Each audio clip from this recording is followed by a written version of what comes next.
someone asked me what happens actually when I do a mediumistic reading, when someone book for a private session with me and they lost someone to the spirit world. Well, I do the same thing whoever they lost to the spirit world. So first of all, for you who have followed me, I like to make it as easy as I can for you. The first thing I do is to scan around me, who have they on the other side? And I look for the closest ones in the family and friends. And my intention is to work with the one that really wants to meet on the other side. And I put the intention out there quite strongly, because if I work with someone they don't want to speak to, I'm wasting my energy, I'm wasting their energy, I'm wasting their time. And I will also have a reaction from the client that they are getting bored, probably. Especially if they lost a child and I bring in grandma. They're just sitting there waiting. I wonder if my child is coming. I wonder if my child will come through soon, you know. They don't want to hear to grandma. And yeah, I get a lot of shit for what I'm going to say now, but I'm standing to it to 100% because it's worked for me for over 20 years.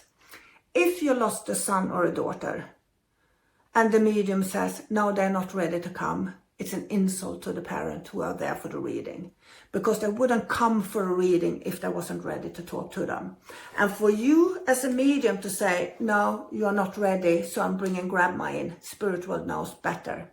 For me, it's just an excuse, you know, for not having the courage to bring the son or the daughter in. That's just my opinion. But it's been working for me. I never failed. Never. They have always been there. I do better or greater job depending on their energy and how they was as a person. But I can promise you this, they have always been there. Always.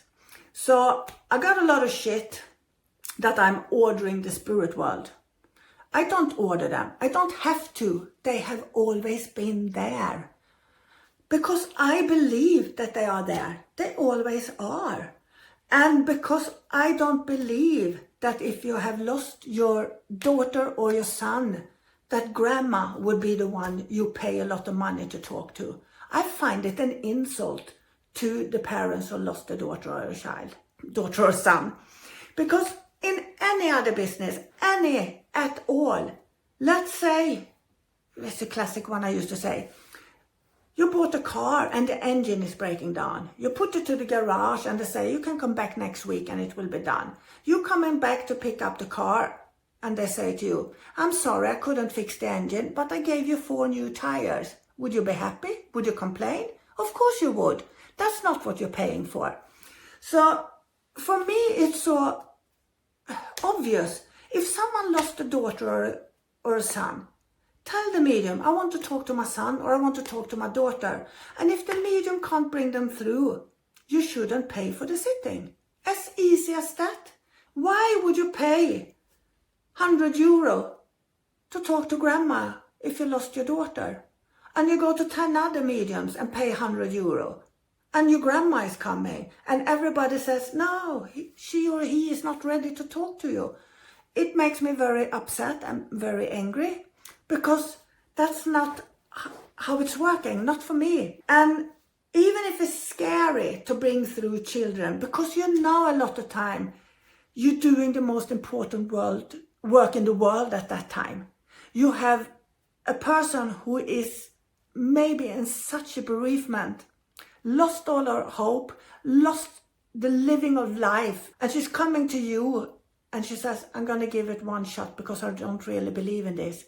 The pressure you feel as a medium, if you put yourself under it. And yes, it's still pressure. But I would never say no when someone asks me for a reading if they lost their children. Because they are the ones who needs it the most, actually. And yes, it is pressure. But if you're honest with yourself, like I always am, I always tell them, if I don't bring them through, you don't have to pay me. Because it's not that they're not there. Because what parent want to hear that the children don't have time to come and talk to them? Or some other crazy stories that you hear. Well, they died in a car accident, so now they're laying at a hospital in the spirit world. Well, the spirit doesn't need a hospital. they have no physical body anymore. And there's no time in the spirit world, so they don't need 6 months before they can communicate. I have communicated with spirits that have gone over 30 seconds after they died.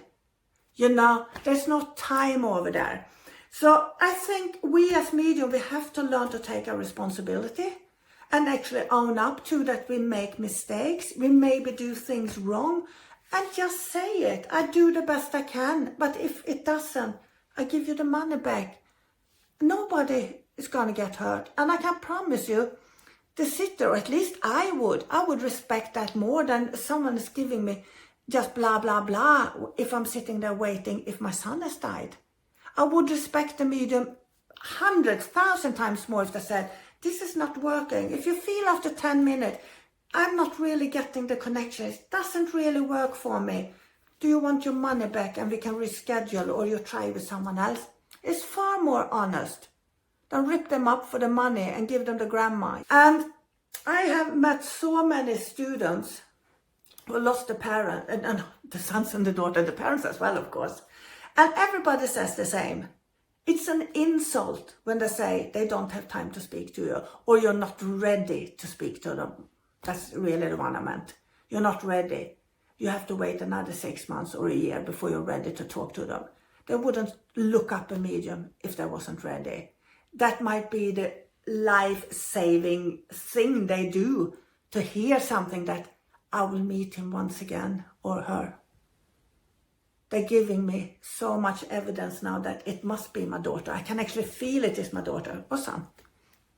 It's life-changing, and it's the most rewarding job you can have if you have a good session. But yes, it is stressful. Of course it is.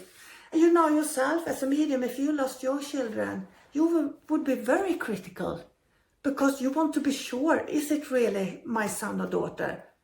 Does the life really goes on? Well, as a medium, we don't doubt it, but you know, there's a lot out there that actually do.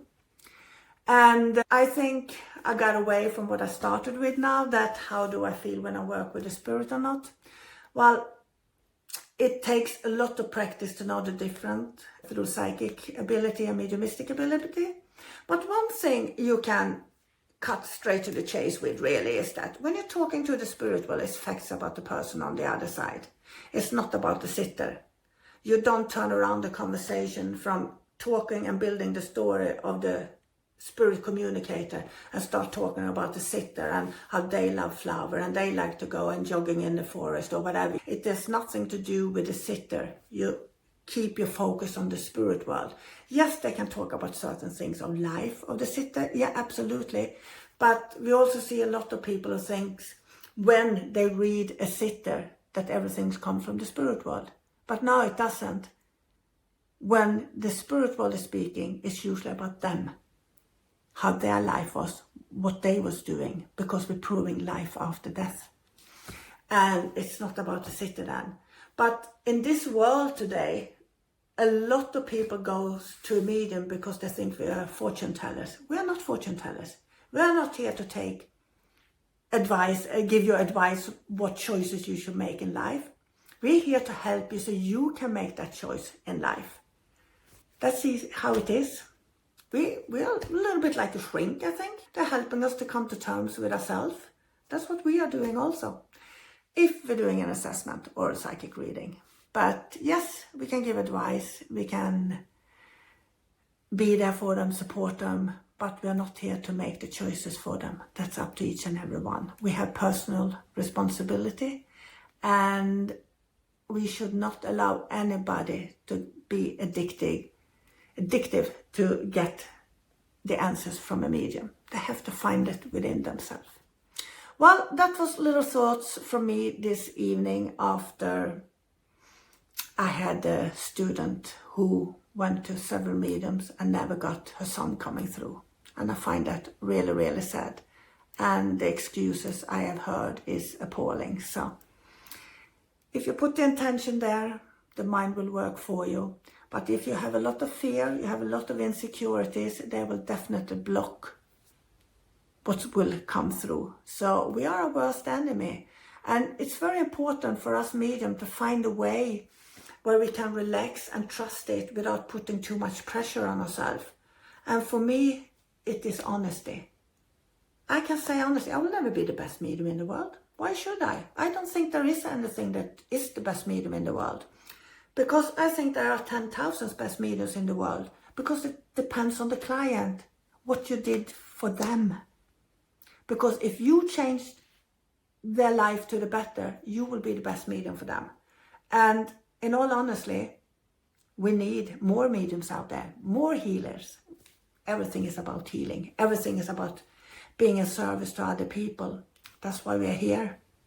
It's the best job in the world, even if it's stressful sometimes. So don't take yourself too seriously. I did that for over 20 years and it wasn't any help. Like I said, I get a lot of shit for how I'm speaking, but that's the nice thing about getting older. You get a little bit wiser, you get to know yourself a little bit, and you don't care that much what other people think, so that's good. And my meaning by doing all my videos actually is that I had a terrible period where I was taught, because I lived with a psychopath and a narcissist, and I had 10 years of hell when I was training, and I never got any understanding how to do it really. So what I'm trying to say is that if I can help anybody of you not have to go through what I went through and walk in my footsteps with all the fear and insecurity that you're not good enough, all the doubts and and all that, if I can help you take away a little bit of that, I'm doing my job. And I think that is what I'm here for, really. To get to understand, mediumship is easy. This is what's complicating it. The fear, the insecurities and everything else. But be kind to yourself. If you're drawn to this, you have something there to work with. Everybody has. Not everybody is meant to be a medium, but a lot of people who comes into this, they find other things. Some find music, some find writing, some just want to do it because it's fun, because they get an understanding about themselves. But spiritual development, personal development is for everybody. And you feel so much better when you're doing it. Bye.